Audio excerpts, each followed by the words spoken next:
Hi again. It's Sunday and it's decently early. It's about 3 o'clock, 3:30, I guess. And we're almost completely done with the small trunk, except for the newspaper. That's it. So I'm not gonna ramble this time. I think we should just get into it. I don't really know if we can call it a newspaper. It's just like a piece of paper with what seems like news printed on it, but it's not like pages. It's not like a booklet or anything. We did have that other little tiny piece of paper, remember, that I opened up and I read, and I think the date on that little piece of paper was 1862, and then we traced the location that was in that little piece of paper to a place in the States, in the US. So that gave us a pretty significant clue.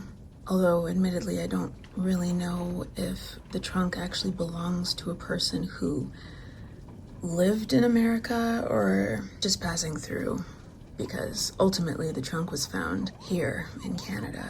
So yeah, hang on.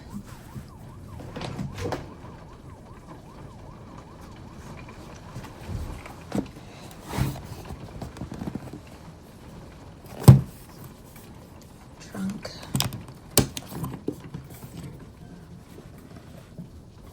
Let's see. It's like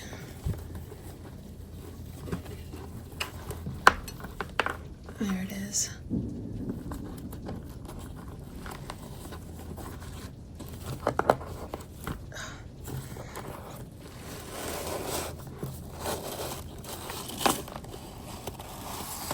Okay.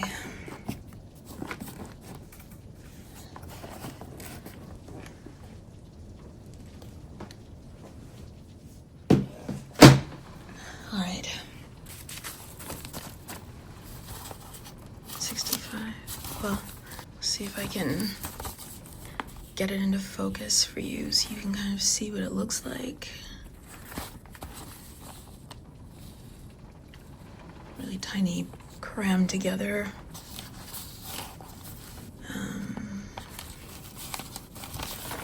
Oh, okay, so it is, I guess, just one piece of paper. Oh.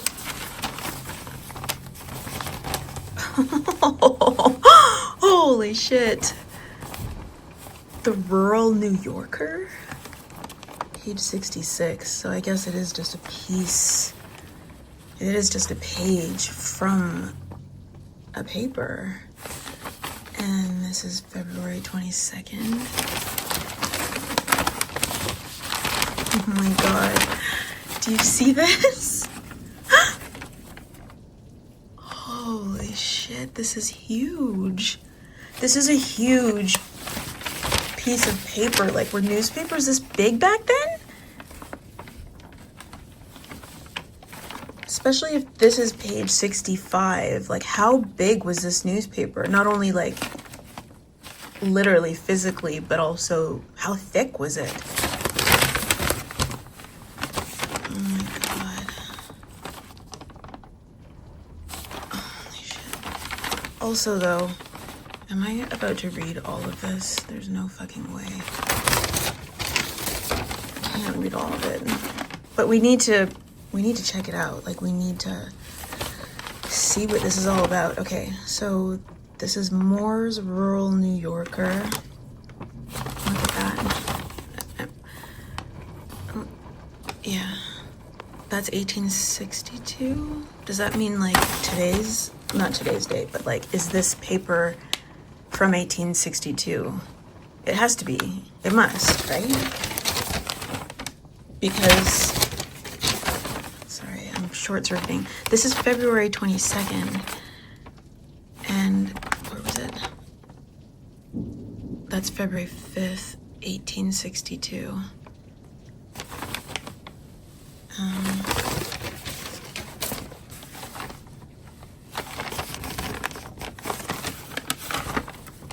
Okay. And this is Rural New Yorker News Department. Let the demon, whoa, wait a minute. Let the demon of discord our melody mar, or I don't know if you can see that if it's focusing. Or treason's red hand rend our union asunder, break one string from our harp, or extinguish one star. The whole system's ablaze with its lightning and thunder. Let the discord be hushed, let the traitors be crushed. The legion their name, all with victory flushed. For I must our motto stand, fronting the sun. Ye pluribus unum, though many, we're one. This is the date. February 22nd. February 22nd, 1862, the war's progress. Wait. What were we talking about? I guess we would have been talking about the Civil War? Is that facts, scenes, and incidents? Must have been the Civil War. Although, when did it start and when did it end? I have to go find out, because I don't know this. I don't have this information, like, right off the top of my head. Hang on. All right, let's see. I have my computer here. American Civil War. So it spanned from April 12th, 1861 to May 26th, 1865. Or, I guess dates differ. I mean, definitely 1861 to 1865, but the months differ.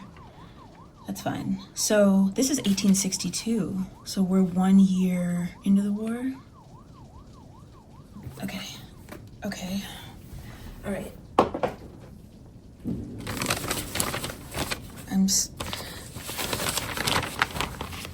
What is that? That's the meteorological observations made at Sandwich, State of Illinois. Annual abstract. Latitude and longitude, height of station above sea. I don't think I understand what that is. What is this chart? Is it just like the weather prediction or something? Seems like it. Or I guess that's like the winds, cloudiness. Sorry, is that focusing? There, I think it's focused. Winds, cloudiness, and weather, fair days. Yeah, it's like a weather chart or weather predictions. Oh my God. I don't even know where to start. So I guess this whole section, like all of this writing is updates on the war's progress.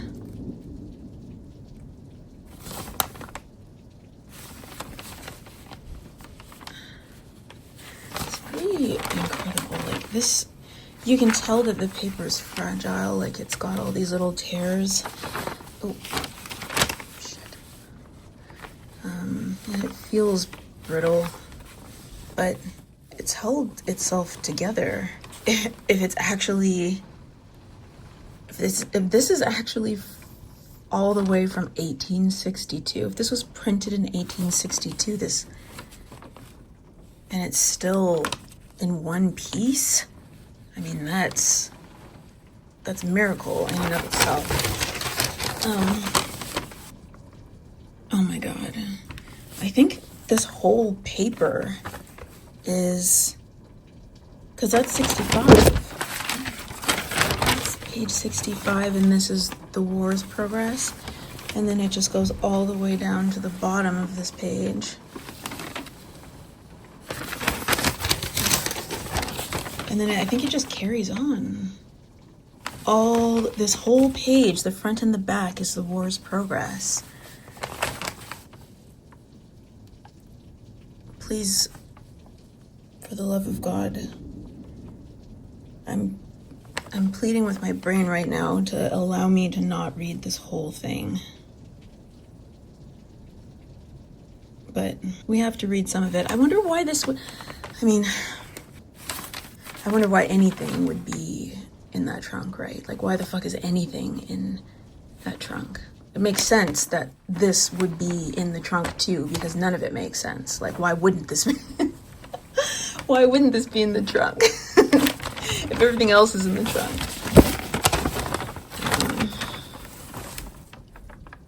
All right, okay.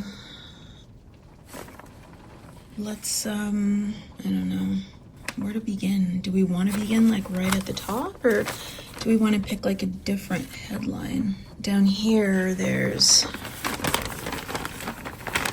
results of the victory, and this one is leaders of the conflict, if you can see it. This one, that one is that Rowan? Is it like Roanoke? Is that Roanoke Island and Fortifications? And then, this paper is so big. There's this one, which is extracts from the Southern Press. And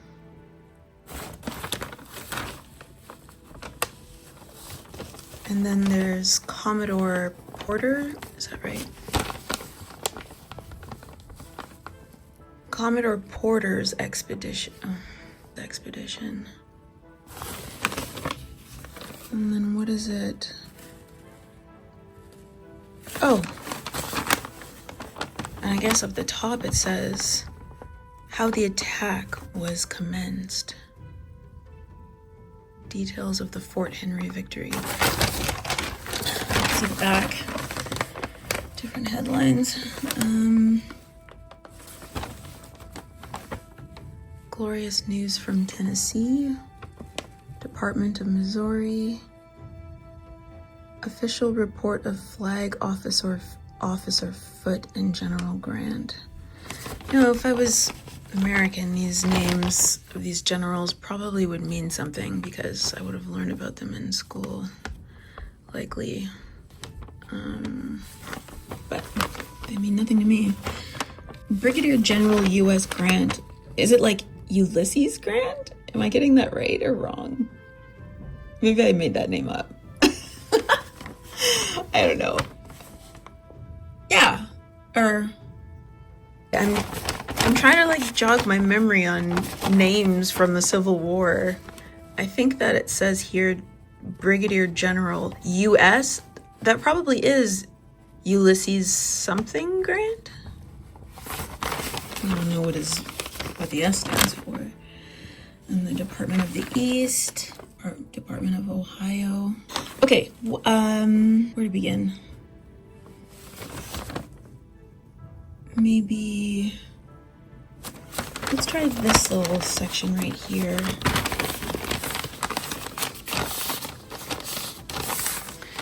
Yeah. Glorious news from Tennessee. The people of the entire North had a reason of rejoicing yesterday, Monday, on receipt of intelligence that Fort Donelson, with 15,000 rebels, had surrendered after 3 days fighting to the federal forces under Brigadier General U.S. Ulysses S. Grant. Among our prisoners are General Sidney A. Johnston, the leading military mind of the South, General Buckner, and a host of lesser luminaries. We have not space to view the portal aspect of this brilliant success, but it cannot be otherwise than disastrous to the uprising prospects of succession. The following are such details as have been received. The forces were about equal in number, but the rebels had all the advantage of the position, being well fortified on two immense hills with their fort There's like a crease in the paper.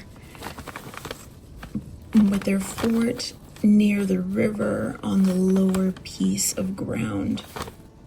From the fort, their entrenchments, rifle pits, and abatis extended up the river behind the town of Dover. Their fortifications up the land side back from the river were at least 4 miles in length. Their water battery in the center of the fortification where it came down to the river mounted 9 heavy guns. The rebels were sure of success. In any other cause against any less brave troops, they could have easily held the position against 100,000 men.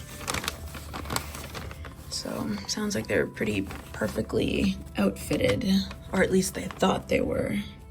Thursday a.m., the battle was opened on the part of the federal forces by the gunboat 𝔻𝕚𝕚𝕚, the only vessel of the fleet which had arrived. This continued for a short period, when she withdrew to await the arrival of such other vessels as had been ordered to the attack. Friday p.m., Commander Foote renewed the battle with 4 ironclad gunboats and 2 wooden ones, and after an hour and a quarter of severe fighting, the latter part of the day, within less than 100 yards of the fort, the wheel of the flagship St. Louis and the tiller of the Louisville were shot away, rendering the 2 boats unmanageable. They then drifted down the river. The 2 remaining boats were also greatly damaged between wind and water. The St. Louis alone received 59 shots, and the others about half that number each. There were 54 killed and wounded in this attack. Commander Foote writes that he has reason to believe, could the action have been continued for 15 minutes longer, it would have resulted in the capture of the fort bearing upon us, as the enemy was running from his batteries when the 2 gunboats drifted helplessly down the river from disabled steering apparatus. Sorry. Oh, shit. This is kind of hard for me to read because it's like talking about it's military speak and it's tiny print. And I'm also at the same time trying to make sure it's in focus. Too many things happening at the same time that are not in my favor. Okay, so from the commencement until 10 o'clock, the fighting was terrific. The troops on the right were disposed as follows. MacArthur's brigade, composed of the 9th, 12th, 41st, 17th, and 19th Illinois. Next, Oglesby brigade, consisting of the 8th, 13th, 29th, 30th, and 31st Illinois. Schwartz's battery. Next, Wallace's brigade of the 11th, 20th, 45th, and 48th. These 3 brigades composed McClernand's division and bore the brunt of the battle. Let's see. Hopefully you can see that. It was found that the enemy was concentrating his main force to our right, which was done by our men getting out of ammunition. And in the confusion of getting up reinforcements, they retreated about half a mile.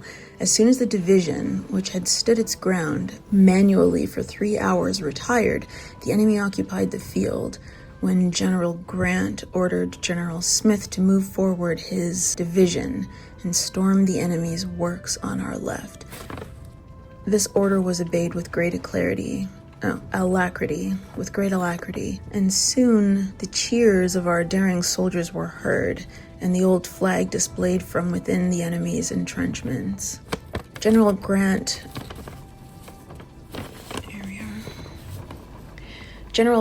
then sent word to General McClernand and Wallace that General Smith was within the enemy's entrenchments, and ordered their forces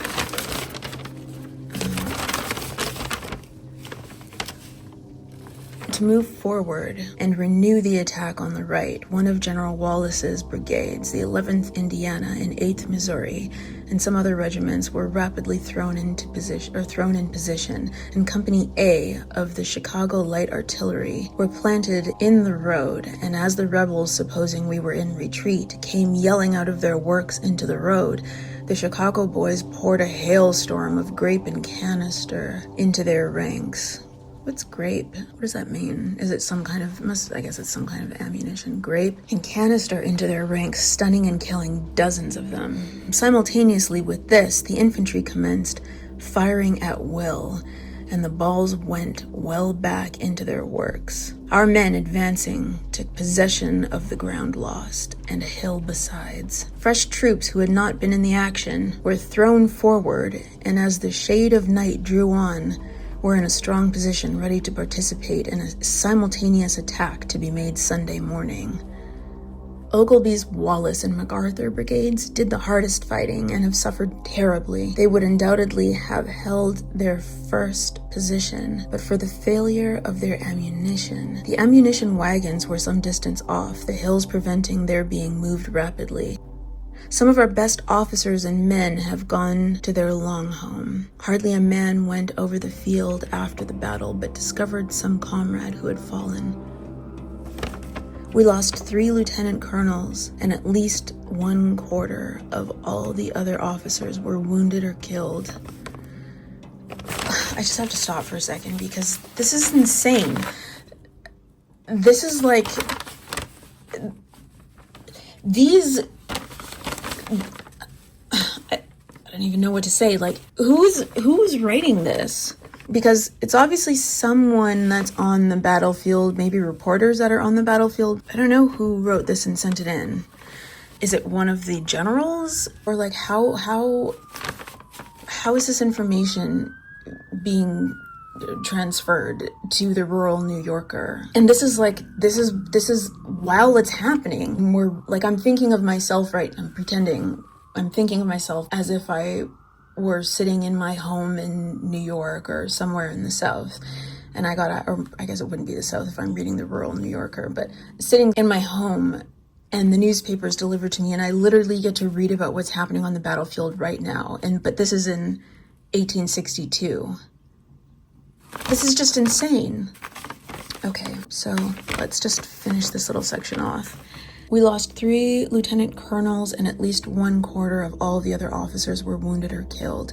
During Saturday night, a contraction of all our lines was made for a simultaneous assault from every point, and orders were given by General Grant to take the enemy at the point of the bayonet. Every man was at his post, the 57th Illinois on the extreme right. At daylight, the advance was made, and when full light of day broke forth, flags were hung in many places on the enemy's works, and they had stacked their arms and surrendered early in the morning.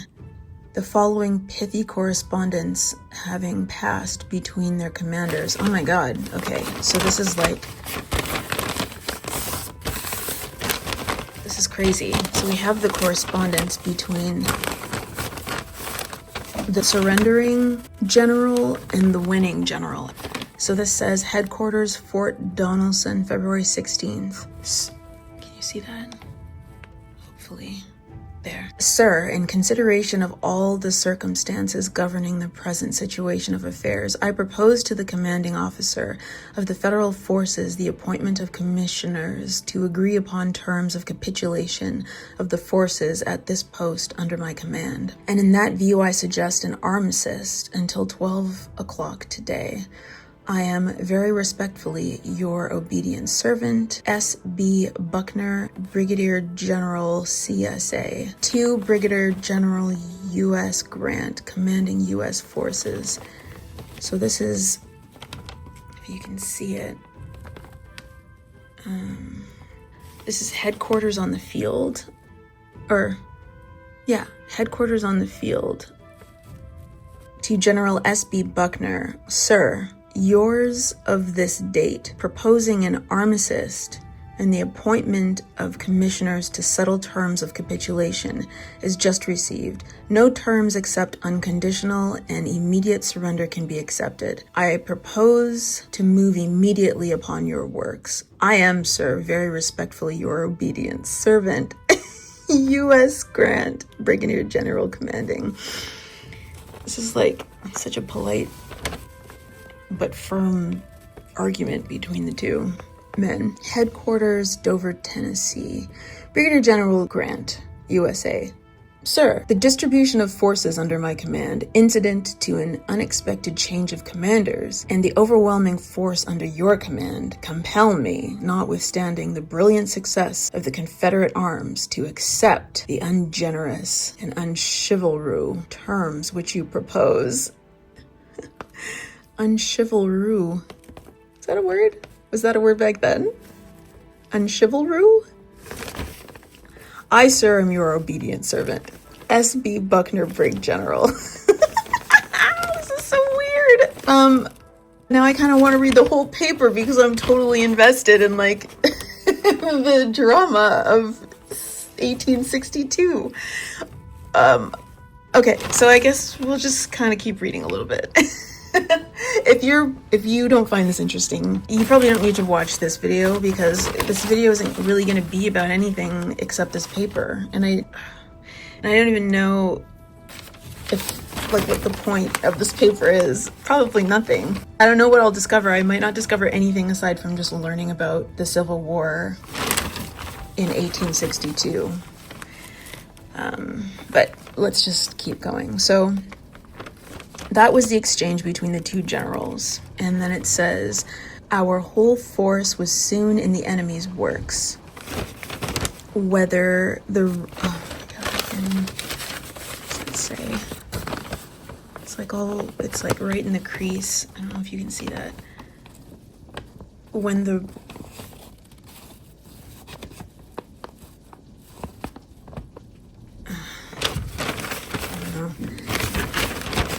Our whole force was soon in the enemy's works when the rebel officers, I think it says, gave up their swords. The bulk of the rebels were in the fort, and they had known of the surrender long before our men were aware of it, as Pillow and Floyd had planned and executed their escape during the night, taking with them Floyd's brigade and a few favorites, occupying what few small steamers they had at first. The prisoners are loud in their denunciation of the runways. Many of them acknowledged the hopelessness of their cause and intimated a willingness to take the oath of allegiance and return to their homes. To a question put to an officer as to how many prisoners we had, he replied, "You have all out of 25,000 who were not killed or did not escape. It is impossible to give now a list of our killed and wounded, as the killed have not all been brought in and are mixed with the rebel killed." And the rebel forces were as follows: Tennessee, 11 regiments, Mississippi, Texas, Kentucky, and Arkansas, each 3, 1 Virginia, 1 battalion of cavalry each from Alabama, Tennessee, and Mississippi.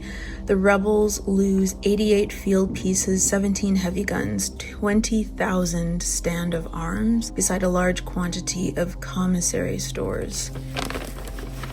The rebel troops are completely demoralized and have no confidence in their leaders as they charge Pillow and Floyd with deserting them. Our troops, from the moment of the investment of the fort on Wednesday, lay on their arms night and day, half the time without provisions, and all the time without tents, and a portion in a heavy storm of rain and snow. Wow.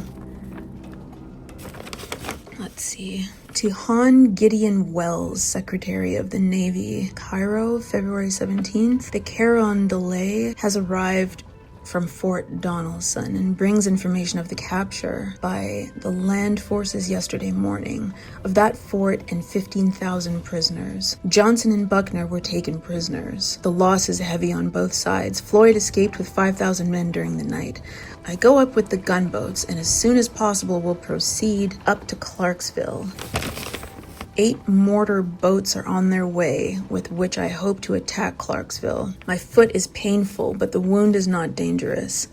The army has behaved gloriously. I shall be able to take but 2 ironclad gunboats with me, as the others are disabled. The trophies are immense. The particulars will soon be given. A.H. Foote, flag officer. It's funny that someone named Foote was having issues with his foot. Oh man, this is weird. This is pretty cool. This is like all kinds of war play-by-plays.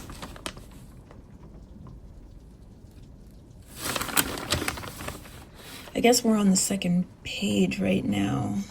Maybe we should read the last article. Just trying to figure out where it starts. I think, oh, maybe it even doesn't finish because this is page 66. And this is page 65. So if we start reading the last article, which I think goes down here, and then it continues up here, and then it goes all the way down. If you look at the bottom, the words continue, but we don't have any of those other pages. Glorious news from Tennessee. Well, let's maybe see if we can read a couple more of these. Not all of them. We don't have to read all of them, but I don't know, I find it pretty interesting. There's no way that I know if you are finding this interesting. It's hard for me to read too, so I'm reading kind of stunted, so that just might be irritating to you, but I'll probably read this whole thing once I turn off the video, just because why not? Like, how often do you get an opportunity to read a page from a newspaper from February 22nd, 1862? But it doesn't even matter. The date doesn't matter. The event matters. And I guess maybe, like, that's what we should talk about for a second. Like,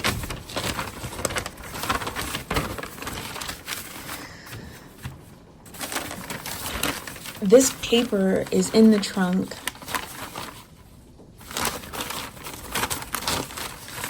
This paper is in the trunk. It's been chosen. It's not like the whole newspaper's in there. This particular page is in the trunk, which means that it has an importance. There's an importance. It means that it holds some importance, right?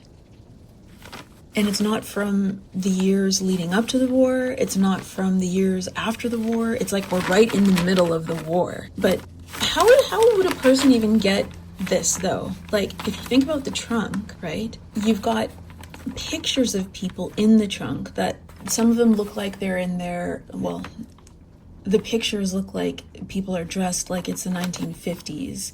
There's a car in that picture that looks like it's from the 20s or 30s.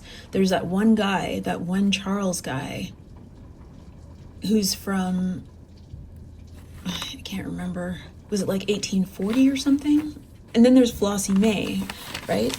There's Flossie May, who's clearly a flapper, so she's got to be from like the 20s. And then you've got the doll, and the doll is from like, what was it, the 40s? And then you've got all those keys, which I almost forgot about, and the locks. And the locks, I guess when we think about it, we already know everything that's in there is from all different types of eras somehow. And I don't know why, and I don't know where literally everything in there is even from, but there is some stuff in there that's clearly American, and this is clearly American. I guess just the question is, why is this paper from 1862 in there? How did a person get a hold of this? But, you know, these are questions that I'll never get answers to. I know I won't. So it's just more weirdness to add to the weirdness. All right.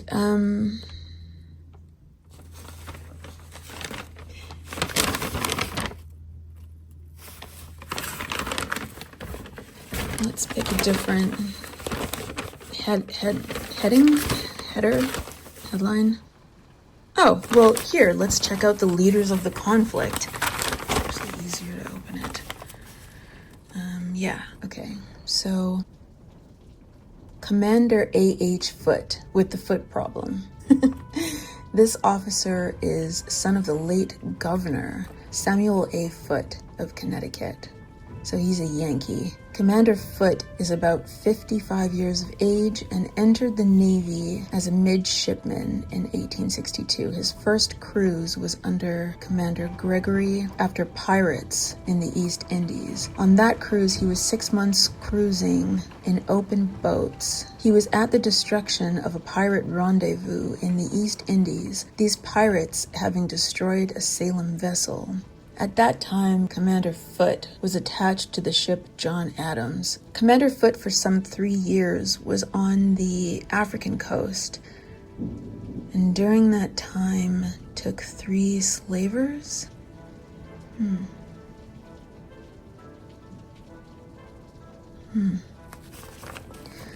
Okay, he was also on the China coast during the war between the power and the allied powers of England and France.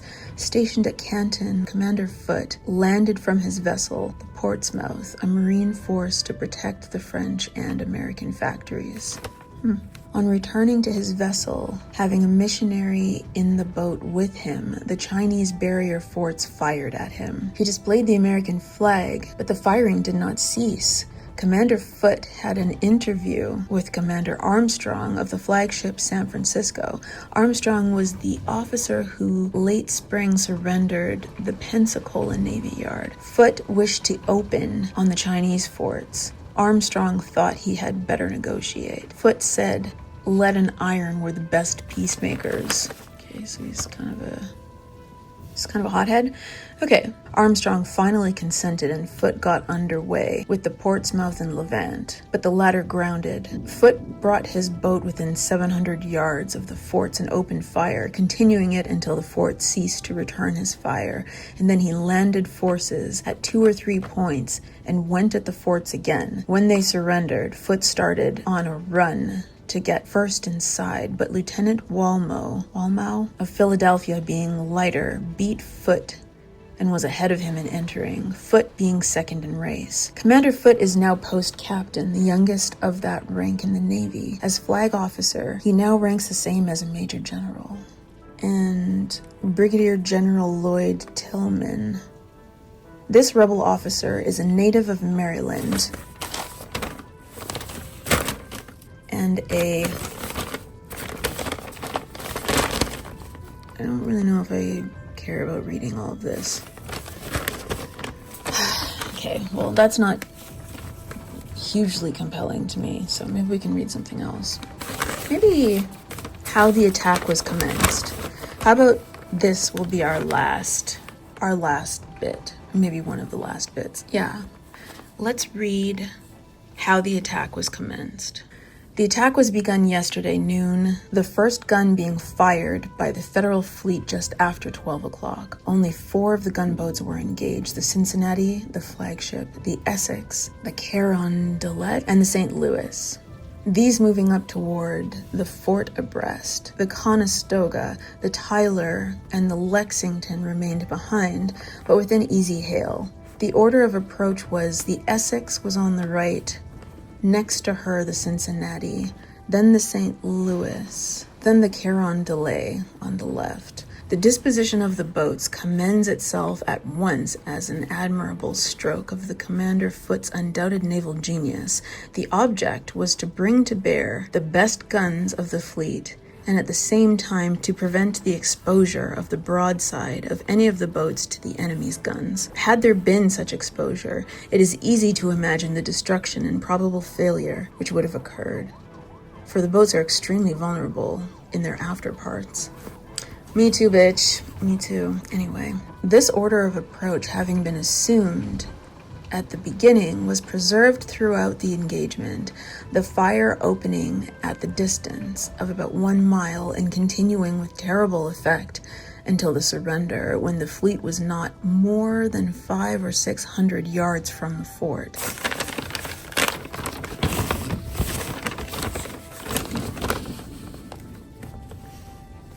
General Tilghman, the rebel commander of Fort Henry, upon his capture, promptly testified to the splendid manner in which the attack was conducted. These men are so complimentary to each other. Like, you totally got your ass beat and you were so impressed by how you got your ass beat that you had to talk about it. It's kind of cute. I mean, in like the most horrifying way, because that's war.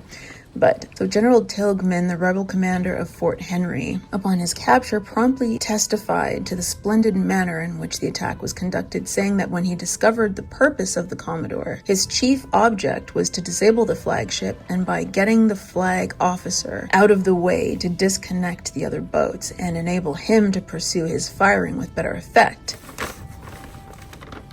This accounts for the hearty manner in which his compliments were paid to the Cincinnati, she having received 31 shots out of about 50, of which the whole fleet bear the marks. The Commodore complimented General 𝔼𝕟𝕚𝕚 upon his gallant defense of the fort, at the same time assuring him that he would have pursued the purpose of his attack even to the landing of his boat at the very bank under the fort, and that the Cincinnati, had the fight continued, should have kept head on until she was sunk. Another reason given by the rebel general for the concentration of the fire upon the flagship was the fact that she seemed to have a better range than any of the other boats, and that her fire just before the surrender was most terrific.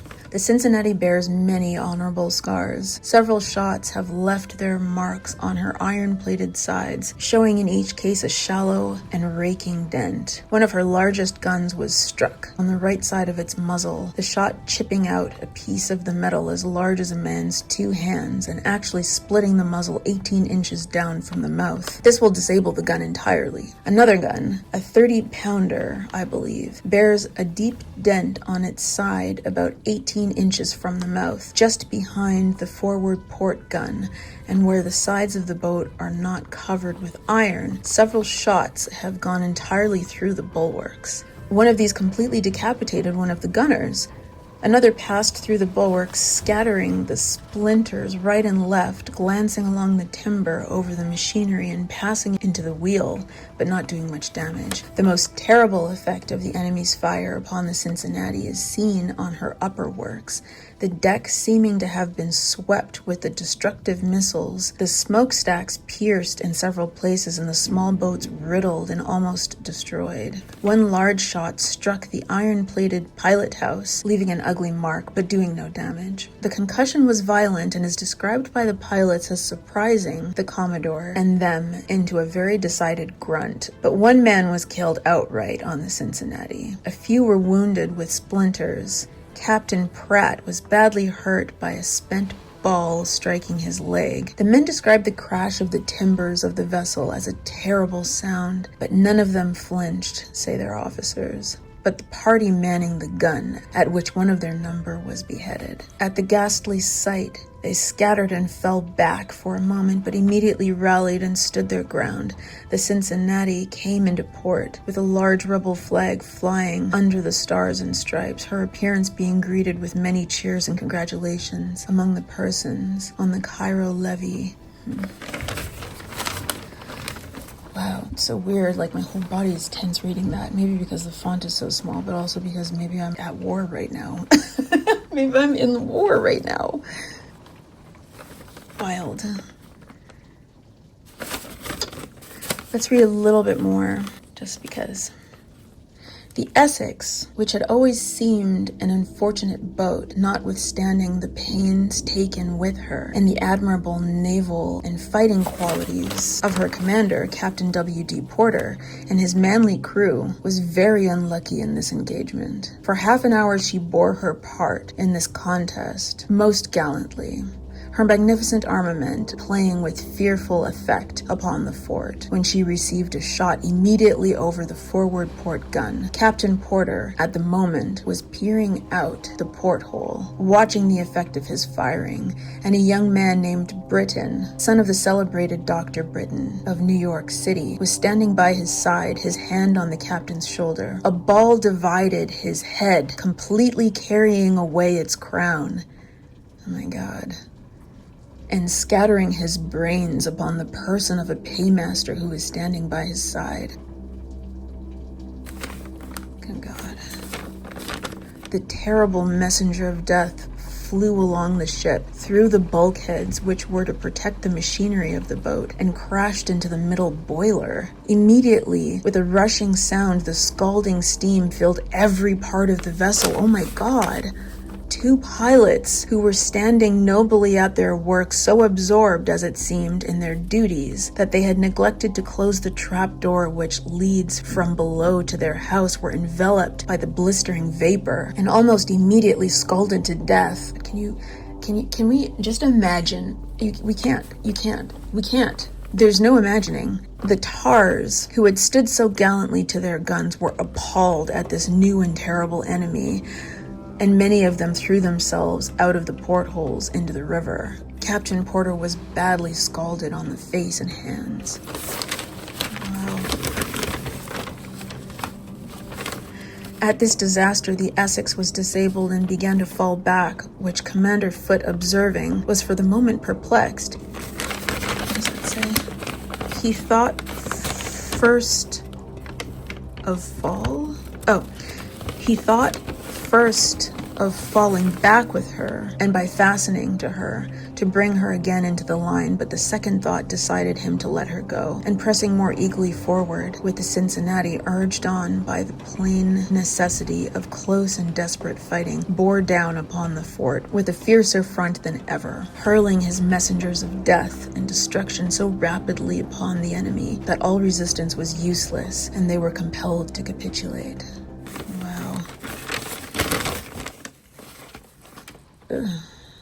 Well, this is absolute chaotic madness, of course, because that's war. That's war. I will read all of this.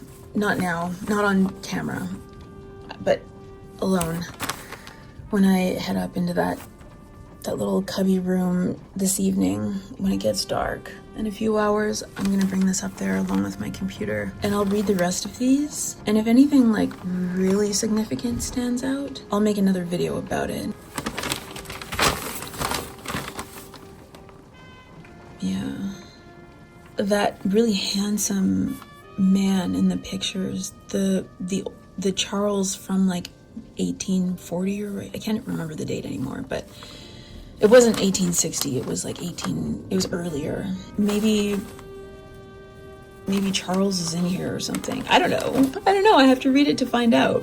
There are lots of names in here. Colonel E.S. Ewell, Colonel Frank Anderson, Colonel J.L. Davis, Major Duffield. I mean, these are all sort of colonels and commanders and major generals, and there are probably some soldiers' names in here too. You just never know, I guess. Yeah. This is amazing. And filthy. But amazing. And it's still somehow in one piece. Oh. All right.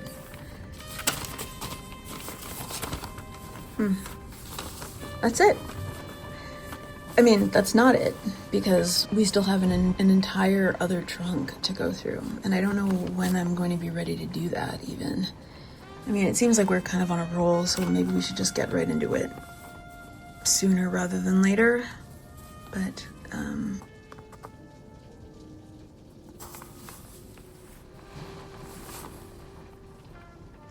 yeah, I don't think I have any other thoughts about this, aside from the fact that it's unbelievable. All of it's unbelievable. Everything right now is unbelievable. Nothing is normal. I feel like I'm living in a weird, it's like a completely unhinged timeline. It's like I've jumped dimensions, or I'm on another Earth or something. I don't know, but you know, when in Rome, right? Just do whatever the fuck everybody else is doing and keep your head down and your mouth shut, and you should be okay. Right? Right? Yeah, anyway. Thanks for for listening to that. I hope it wasn't too painful. That's the trunk. We did it. We did it. We made it through it. I don't know what's gonna happen in the next video, but I just realized that this is, since everything started, this is the 20th video I've made. So that's kind of a big deal. And I think I'm still sane. What is sane though? Was there ever sanity? There was just familiarity, but that doesn't mean that there was ever any sanity. Right. Have a good night. Happy 20th.